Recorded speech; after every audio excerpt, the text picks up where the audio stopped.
how many months you have spent on that? Well, we spent about 18 months getting it ready to roll out. And embedded, do you think it's embedded in your culture right now? We embed it every day. Okay. And we've got to keep re-embedding it. And so, we're going through COVID outbreaks everywhere. One of the things we've been doing is taking people out of the head office and getting them to help out in services. And that's really broken down some of the issues around a sense of togetherness in the organisation, because when you're working alongside someone that's working in payroll or IT and you're both caring for someone who's sick, then people get that we're all part of one big team. Doesn't matter where you sit in the organisation, and that's been quite a powerful thing for us. I think that's what purpose alignment is, the way you have gone to the audience and the care workers and the frontline and all parts of the organization to go through the whole cycle of getting feedback and then giving them behaviors. So I love the behavior guides, what you have drafted and made it a individual Tracy, which is very powerful. And what are your peer organizations are similar in terms of purpose or similar values driven? And is there misalignment within the sector on purpose? Look, I think by and large, so within aged care, I think there has been some misalignment around values and purpose in the sector, and you only have to read what's gone on in the Royal Commission, and there's probably three different scenarios.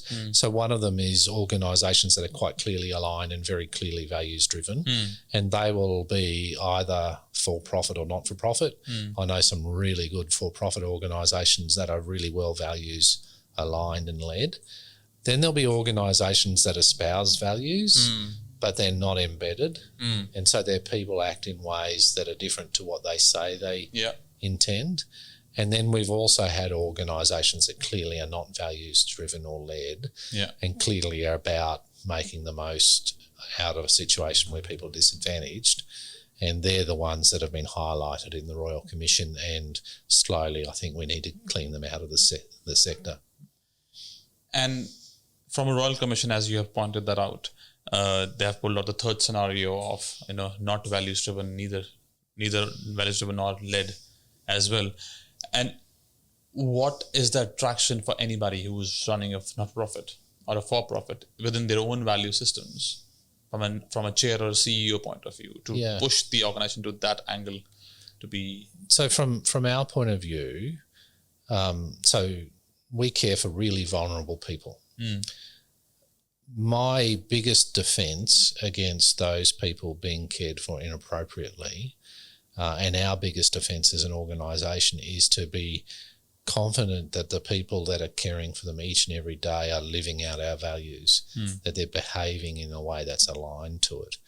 And if they see someone that's not, they're prepared and able to call it out so we can address it. Because we've got this wonderful privilege of caring for people who are highly vulnerable, quite often can't make decisions for themselves. So we need to be really confident that whoever's caring for them, especially when they're not seen by leaders in the majority of their work, is living and breathing the values that we need them to live and breathe.